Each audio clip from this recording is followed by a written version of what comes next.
Hi, I'm Tim, and welcome to What You Want. Thanks for logging on. Today we're looking at a true giant of high horology. This is the Richard Mille RM032 Automatic Diver's Flyback Chronograph. That's a mouthful, but then again, this is a heck of a lot of watch. And given that this is the nautically themed Richard Mille, being a full ISO compliant dive watch, it's got a unique nautical feature. A lifeboat. Okay, it's a little bit late for April Fool's gags. That's my 34mm JLC Master Ultra Thin, just to give scale here, because this thing is mammoth. It is monumental. This defines the top of the line for high-end haute de gamme dive watches. If you want a celebration of wretched excess, both in terms of materials, in terms of rich finish, and in terms of mechanical complexity, you've come to the right place. So let's put it straight on the wrist, because there's a lot to unpack, and this is one heck of a big package here. 50 millimeters, 18 millimeters thick. The bottom line is this watch weighs solidly over half a pound. In fact, it weighs over 10 ounces and almost a third of a kilogram. On the wrist, it feels comfortable though. Although my wrist is 6 1/3 inches in circumference, 16 centimeters, the watch is firmly planted. It doesn't have any tendency to hula hoop. The contour of the strap and the short lugs actually give it a good stance that holds it in place, and it's not even that top heavy, considering just how heavy all 360 degrees of the strap are, and how nicely curved it is to sort of meet your wrist halfway. Ultimately, whether or not this is for you is going to come down to two factors. One, obviously budget, and two, aesthetic preference in watches. If you don't like the look of a huge gold watch on your wrist, I would probably pass on this one. But the bottom line is, as small as my wrist is, this thing actually fits, and that's a tribute to Richard Mille's ergonomics work. And starting with their tonneau cases and continuing to their round dive watches, they've really pulled off a masterclass in that field. And the bottom line is, this is an important series for Richard Mille. Back in 2009, with the RM25 and the RM28, he started building round watches for the first time. His heritage, since the company was founded in the early 2000s, was strictly in tonneau cases and rectangular cases.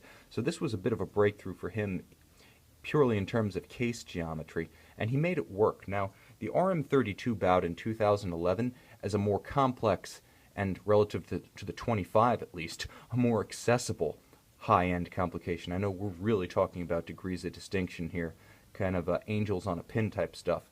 But the bottom line is, this could be your everyday watch, and I'm not going to lie though, this will not fit under a sleeve.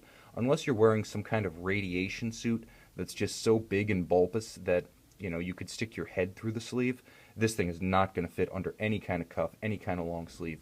On the other hand, if you're wearing this watch, chances are you probably own the boardroom and you can wear whatever you want when everyone else is wearing suits. So maybe game on, I'm not sure. Aesthetically, the watch expresses the machine within. This is Richard Mille's style. It's a technology-driven company. It's taken luxury watchmaking where it's never been before, into the realm of the truly extreme. Extreme sports, extreme speed at the 24 Hours of Le Mans, extreme complexity, and the expression of that complexity. So the case is built up like a mechanical device, with facets that emphasize separate elements, each one held up as not just an article of fashion, but a sort of allusion to the mechanical masterpiece within, which is the RMAC2 movement, fully skeletonized and on view through the dial. I want to emphasize that there's a lot going on here visually and mechanically. The watch features all of the above: a flyback chronograph, seconds and minutes, chronograph seconds and minutes, mounted on the center, so it has radial chronograph minutes and seconds.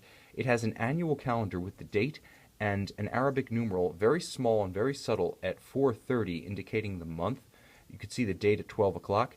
It also features a 12-hour chronograph register at 6 o'clock, and of course the indicateur de marche, that little fluxing element that is waxing and waning off at 3 o'clock, that's part of the ISO dive watch compliance. You can see that the movement is actually ticking. That's your sign that you're not going to jump into the water and take the plunge with a watch that's not working. Again, it's just part of the modern definition of a dive watch. You've got to have that, either a seconds hand or something that shows the thing is physically operating. Now, there's a lot going on besides the expression of the complications. First of all, let's go from the indicateur de marche to the physical feature of the unidirectional rotating bezel on the exterior of the watch. Not just a styling element in as much as it actually starts the concave curvature that continues on the carbon fiber flange into the sapphire underneath the sapphire.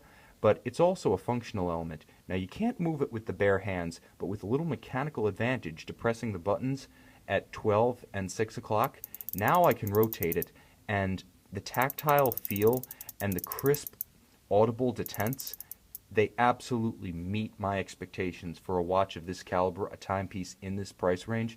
This is probably, from a purely tactile standpoint, the best unidirectional bezel I have ever experienced. And again, materials are important. You have this rose gold for the case and the bezel, titanium for the pushers, titanium for the screws, titanium for the chronograph actuators, for the movement base plate and bridges. You have the sapphire, and then there's a second sapphire underneath that sapphire on which the calibrations of all the instruments are actually printed, and then there's that carbon fiber rehaut or flange around the edge with the tachometer scale. So this is a celebration both of high-tech engineering and the materials used to express those elements of engineering. Now, inside that RMAC2 movement that I spoke of, you can also see it on the case back. It features a winding rotor that's mounted on ceramic bearings, lubrication-free, maintenance-free, highly efficient. It also features Richard Mille's unique variable inertia winding rotor.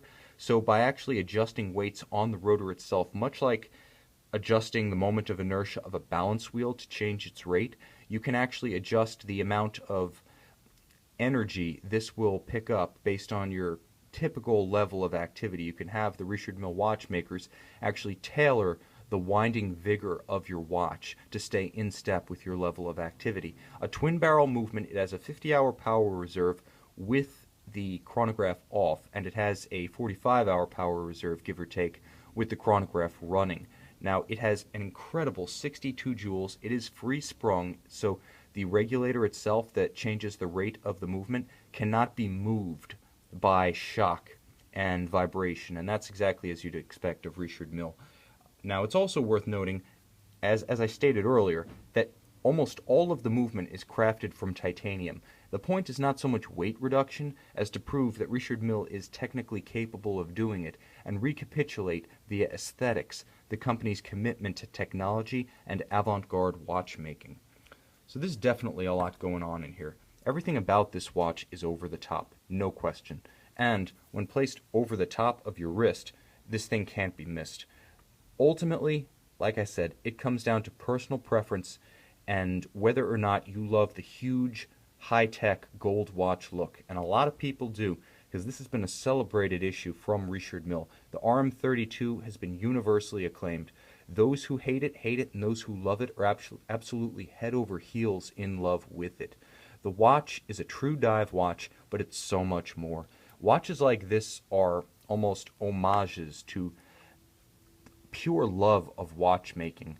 This is a watch that is done to create wonder. This is every inch the equivalent of something like an 80s supercar, but better built.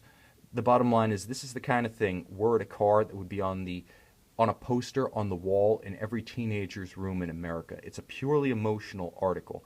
This is something that you buy not because you need a watch that can go in water, but because you want something that is every bit as thrilling as the dream of diving itself, every bit as thrilling as the dream of high-end watchmaking. It's a dream realized. That's basically what it is. It's the miracle watch, the wonder watch you imagined, fully expressed in 18-karat rose gold. And that, I think, is the appeal of Richard Mille. It's the dream watch that lives up to the legend and the expectation and the hype. There's one other element that I want to focus on, which is this unique crown that can be locked or unlocked with a half turn. This has two functions. One is to lock the crown itself to protect it from pressure under depth, but it also locks the pushers themselves because being as broad as they are, with as much surface area as they have, at depth, if you were to push the limits of this watch, the pressure could actually compress them and activate the chronograph.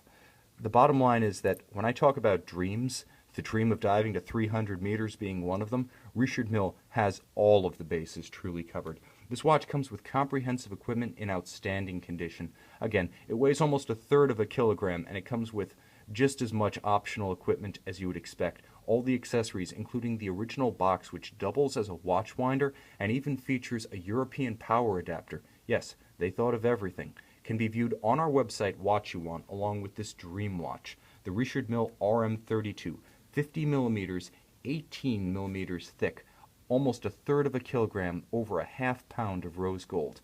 See it on our website, Watch You Want.